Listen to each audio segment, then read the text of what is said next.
ನಮಸ್ಕಾರ ಫ್ರೆಂಡ್ಸ್, ತಾವೆಲ್ಲ ಚೆನ್ನಾಗಿದೆ ಅಂತ ಭಾವಿಸ್ತಾ ಇಂದಿನ ಉದ್ಯೋಗ ಮಾಹಿತಿ ತಮ್ಮ ಮುಂದೆ ಹಂಚ್ಕೊಳ್ಳೋಕ್ಕಿಂತ ಮುಂಚೆ ಯಾರೆಲ್ಲ ನಮ್ಮ ಯೂಟ್ಯೂಬ್ ಚಾನಲ್ನ ಸಬ್ಸ್ಕ್ರೈಬ್ ಮಾಡ್ಕೊಳ್ಳಿಲ್ವೋ ಅವ್ರು ಈ ಕೂಡಲೇ ನಮ್ಮ ಯೂಟ್ಯೂಬ್ ಚಾನಲ್ ಸಬ್ಸ್ಕ್ರೈಬ್ ಮಾಡ್ಕೊಳ್ಳಿ ಅಂತ ಹೇಳ್ತಾ, ಸಬ್ಸ್ಕ್ರೈಬ್ ಮಾಡ್ಕೊಳ್ಳಿಂದ ಏನಪ್ಪ ಲಾಭ ಅಂತ ಹೇಳಿದ್ರೆ ಇಂತಹದ್ದೇ ಉದ್ಯೋಗ ಸಂಬಂಧಿಸಿದ ಮಾಹಿತಿ ಹಾಕಿದಾಗ ಮೊಟ್ಟ ಮೊದಲಿಗೆ ನಿಮಗೆ ತಲುಪಲಿ ಅನ್ನೋದೊಂದೇ ಉದ್ದೇಶ ಅಂತ ಹೇಳ್ತಾ, ಈ ನಮ್ಮ ವಿಡಿಯೋ ಎಲ್ಲಿಯೂ ಸಹ ಸ್ಕಿಪ್ ಮಾಡದೆ ಸಂಪೂರ್ಣವಾಗಿ ನೋಡಿದಾಗ ಮಾತ್ರ ಇಂದಿನ ಉದ್ಯೋಗ ಮಾಹಿತಿ ನಿಮ್ಗೆ ಐತಲ್ಲ ಸ್ಪಷ್ಟವಾಗಿ ಗೊತ್ತಾಗುತ್ತೆ. ನೀವು ಸ್ಕಿಪ್ ಮಾಡಿದ್ರೆ ಅದು ಏನು ಯಾವಾಗ ಅಂತ ಹೇಳಿ ಏನು ನಿಮ್ಗೆ ಗೊತ್ತಾಗಂಗಿಲ್ಲ ಅಂತ ಹೇಳ್ತಾ, ಇವತ್ತಿನ ಉದ್ಯೋಗ ಮಾಹಿತಿ ಏನಪ್ಪಾ ಅಂತ ಹೇಳಿದ್ರೆ ಸುಪ್ರೀಂ ಕೋರ್ಟ್ ನಲ್ಲಿ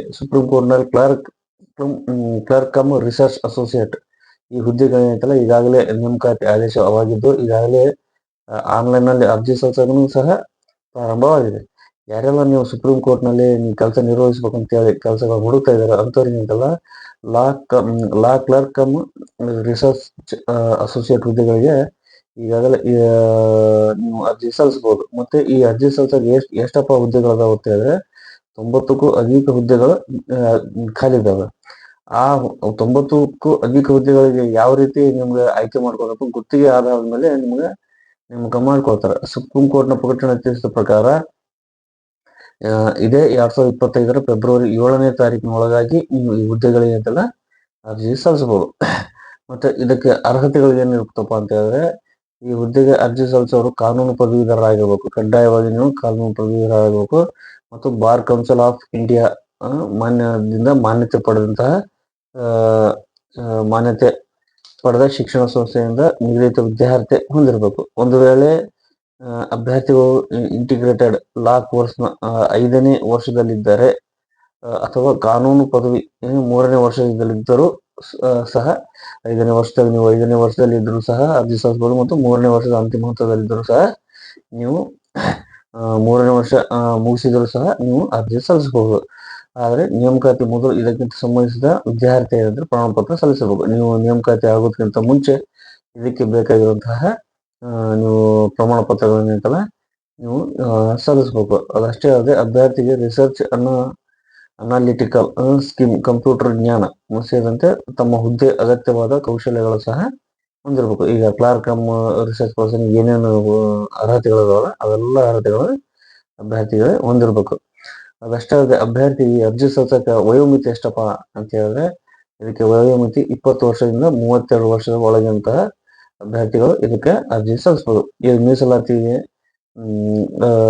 ಒಳಪಡುವಂತಹ ಅಭ್ಯರ್ಥಿಗಳಿಗೆ ಏನೈತಲ್ಲ ಗರಿಷ್ಠ ವಯೋಮಿತಿಯಲ್ಲಿ ಸಡಿಲಿಕೆ ಇರ್ತದೆ. ಅದೇನೈತಲ್ಲ ನೀವು ಇದಕ್ಕೆ ಇನ್ನೂ ಹೆಚ್ಚಿನ ಮಾಹಿತಿ ಏನ್ ಬೇಕಂತ ಹೇಳಿದ್ರೆ ಇದಕ್ಕೆ ಸಂಬಂಧಿಸಿದಂತ ಲಿಂಕ್ ಅನ್ನ ಏನೈತಲ್ಲ ಈ ವಿಡಿಯೋ ಕೆಳಗೆ ಹಾಕಿದ್ದೀನಿ, ಅಲ್ಲಿ ಹೋಗಿ ಇನ್ನೂ ಹೆಚ್ಚಿನ ಮಾಹಿತಿ ನೀವು ತಗೊಂಡು ಇದಕ್ಕೆ ಏನೈತಲ್ಲ ಅರ್ಜಿ ಸಲ್ಲಿಸಬಹುದು. ಮತ್ತು ಅರ್ಜಿ ಶುಲ್ಕ ಯಾವ ರೀತಿ ಇರ್ತಪ್ಪ ಅಂತ ಹೇಳಿದ್ರೆ 500 ರೂಪಾಯಿ ಅರ್ಜಿ ಶುಲ್ಕ ಜೊತೆಗೆ ಬ್ಯಾಂಕ್ ಶುಲ್ಕ ಸೇರಿ 500 ರೂಪಾಯಿ ಅರ್ಜಿ ಶುಲ್ಕ ಮತ್ತು ಬ್ಯಾಂಕ್ ಶುಲ್ಕ ಕೂಡ ನೀವು ಪಾವತಿಸಬೇಕಾಗುತ್ತದೆ. ಇದೇನು ಅಮೌಂಟ್ ಹೆಂಗಪ್ಪ ಅಂತ ಹೇಳಿದ್ರೆ ನೀವು ಆನ್ಲೈನ್ ನಲ್ಲಿ ಸಹ ನೀವು ನೀಡಲಾಗುವುದು. ಅದು ಯುಕೋ ಬ್ಯಾಂಕ್ ಲಿಂಕ್ ಕೂಡ ನಿಮ್ಗೆ ಅರ್ಜಿ ಶುಲ್ಕ ಪಾವತಿಸಲು ಸೂಚನೆ. ಯುಕೋ ಬ್ಯಾಂಕ್ ಇರುತ್ತಲ್ಲ ಇದರ ಅರ್ಜಿ ಶುಲ್ಕ ಏನಿದೆಲ್ಲ ನೀವು ಸಲ್ಲಿಸಬಹುದು.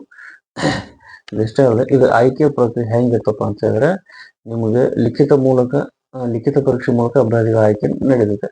ಮತ್ತು ಈ ಪರೀಕ್ಷೆ ಯಾವಾಗಪ್ಪ ನಡೀತದೆ ಅಂದ್ರೆ ಮಾರ್ಚ್ 9ನೇ ತಾರೀಕು ನಿಗದಿಯಾಗಿದೆ. ಈಗಾಗಲೇ ಇದೇ 2025 ಮಾರ್ಚ್ 9ನೇ ತಾರೀಕು ಏನಂತಲ್ಲ ಮೊದಲ ಹಂತದ ಪರೀಕ್ಷೆ ಅಂತ ಆನ್ಲೈನ್ ಮಾದರಿಯಲ್ಲಿ ನಡೀತದೆ. ಆನ್ಲೈನ್ ಮಾದರಿ ಒಳಗ ಮೊದಲ ಹಂತ ಪರೀಕ್ಷೆ ನಡೆದಿದೆ. ಅದಲ್ಲದೆ ಮತ್ತು ಬಹು ಆಯ್ಕೆ ಮಾದರಿ ಪ್ರಶ್ನೆಗಳು ಇರ್ತವೆ. ಬಹು ಆಯ್ಕೆ ಬೇರೆ ಬೇರೆ ಇರ್ತವೆ ಆಯ್ಕೆ ಪ್ರಶ್ನೆಗಳು ಸಹ ಇರ್ತವೆ. ಎರಡನೇ ಹಂತದ ಪರೀಕ್ಷೆ ಸಹ ಆನ್ಲೈನ್ ನಲ್ಲಿ ಪೆನ್ ಪೇಪರ್ ಮಾದರಿ, ಅದೇ ಮಾದರಿಯಲ್ಲಿ ಪೆನ್ ಪೇಪರ್ ಮಾದರಿಯಲ್ಲಿ ಸಹ ನಡೀತದೆ. ವಿಷಯವಾರು ಅಭ್ಯರ್ಥಿಗಳು ಉತ್ತರಿಸಬೇಕಾಗುತ್ತದೆ. ಪೆನ್ ಪೇಪರ್ ಮಾದರಿಯಲ್ಲಿ ವಿಷಯವಾರು ವಿದ್ಯಾರ್ಥಿಗಳು ಇರ್ತಾರಲ್ಲ ಅದೇ ರೀತಿ ಅಂತಲ್ಲ ನೀವು ಉತ್ತರಿಸಬೇಕಾಗುತ್ತೆ. ಇದರಲ್ಲಿ ಅರ್ಹತೆ ಪಡೆದವರಿಗೆ ಮಾತ್ರ ಸಂದರ್ಶನಕ್ಕೆ ನಡೆಸಬಹುದು. ಈ ಪರೀಕ್ಷೆಯಲ್ಲಿ ಯಾರೆಲ್ಲ ನೀವು ಅರ್ಹತೆಯನ್ನು ಪಡಿತಿರೋ ಅವ್ರಿಗೆ ಏನಂತಲ್ಲ ಸಂದರ್ಶನಕ್ಕೆ ಅವಕಾಶ ಇರ್ತದೆ. ಮತ್ತು ಲಿಖಿತ ಪರೀಕ್ಷೆ ಕೀ ಉತ್ತರಗಳು ಅಂತ ಇರಲ್ಲ. ಲಿಖಿತ ಪರೀಕ್ಷೆ ಕೀ ಉತ್ತರ ಏನಿರ್ತಲ್ಲ ಮಾರ್ಚ್ 10ರಂದು ಪ್ರಕಟಿಸಿ ಆಕ್ಷೇಪಣೆಗೆ 1 ದಿನ ಸಮಯ ನೀಡಲಾಗುತ್ತದೆ. ಇದಕ್ಕೇನು ಕೀ ಉತ್ತರ ಇರ್ತಲ್ಲ ಅದಕ್ಕೆ ಅಂತಲ್ಲ ಮಾರ್ಚ್ 10ರಂದು ನಿಮಗೆ ಪ್ರಕಟಿಸಿ 1 ದಿನ ಐತಲ್ಲ ಇದಕ್ಕೆ ಆಕ್ಷೇಪಣೆಗೆ ನಿಮಗೆ ಅವಕಾಶ ನೀಡಲಾಗ್ತದೆ. ಅಭ್ಯರ್ಥಿಗಳೇನಿಲ್ಲ ಪ್ರತಿ ಆಕ್ಷೇಪಣೆಗೆ 100 ರೂಪಾಯಿ ಶುಲ್ಕ ಪಾವತಿಸಿ ಮಾರ್ಚ್ 11ರ ರಾತ್ರಿ 12 ಗಂಟೆ ಒಳಗೆ ಆನ್ಲೈನ್ ಮೂಲಕ ನೀವು ಆಕ್ಷೇಪಣೆ ಸಲ್ಲಿಸಬಹುದು ಅಂತ ಈಗ ಸುಪ್ರೀಂ ಕೋರ್ಟ್ನಿಂದ ಇದು ಈಗಾಗಲೇ ಪ್ರಕಟಣೆ ಅಂತಲ್ಲ ಹೊರಡಿಸ್ತಾರೆ. ಮತ್ತು ಇದಷ್ಟೇ ಇಲ್ಲದೆ ಅರ್ಜಿ ಶುಲ್ಕ ಮತ್ತೊಂದು ಹೇಳ್ಬೇಕಪ್ಪ ಅಂತ ಹೇಳಿದ್ರೆ ಇದೇ ಫೆಬ್ರವರಿ 7ನೇ ತಾರೀಕಿಗೆ ಅಂತಲ್ಲ, ನೀವು 7ನೇ ತಾರೀಕು ಒಳಗಾಗಿ ನೀವು ಅರ್ಜಿ ಸಲ್ಲಿಸಬೇಕು. ಮತ್ತು ಅದಷ್ಟೇ ಅಲ್ಲದೆ ರಾಜ್ಯದಲ್ಲಿ ಪರೀಕ್ಷಾ ಕೇಂದ್ರಗಳು ಎಲ್ಲೆಲ್ಲಿ ಇರ್ತಾವಪ್ಪ ಅಂತ ಹೇಳಿದ್ರೆ ಬೇರೆ ರಾಜಧಾನಿ ಬೆಂಗಳೂರಲ್ಲಿ ಮಾತ್ರ ಇದಕ್ಕೆ ಪರೀಕ್ಷಾ ಕೇಂದ್ರ ಇರ್ತದೆ. ಮತ್ತು ಇದಕ್ಕೆ ಇನ್ನೂ ಹೆಚ್ಚಿನ ಮಾಹಿತಿ ಬೇಕಪ್ಪ ಅಂತ ಹೇಳಿದ್ರೆ ಈಗಾಗಲೇ ಹೇಳಿದ ಹಾಗೆ ಈ ವಿಡಿಯೋ ಕೆಳಗೆ ಇದರ ಲಿಂಕ್ ಅನ್ನು ನಾನು ಕೊಟ್ಟಿರ್ತೇನೆ. ಆ ಲಿಂಕಿಗೆ ಹೋಗಿ ಇನ್ನೂ ಹೆಚ್ಚಿನ ಮಾಹಿತಿ ತಗೊಂಡು ಇದಕ್ಕೆ ಯಾವ ದಾಖಲೆಗಳು ಬೇಕು ಮತ್ತೆ ವಯೋಮಿತಿ ಸಹ ಈಗಾಗಲೇ ಹೇಳಿದ ಹಾಗೆ ಇರ್ತದೆ ಅಂತ ಹೇಳ್ತಾ ಇದರ ಸದುಪಯೋಗ ನೀವು ಪಡ್ಕೊಂತೀರ ಅಂತ ಹೇಳ್ತಾ ವಂದನೆಗಳು ಫ್ರೆಂಡ್ಸ್.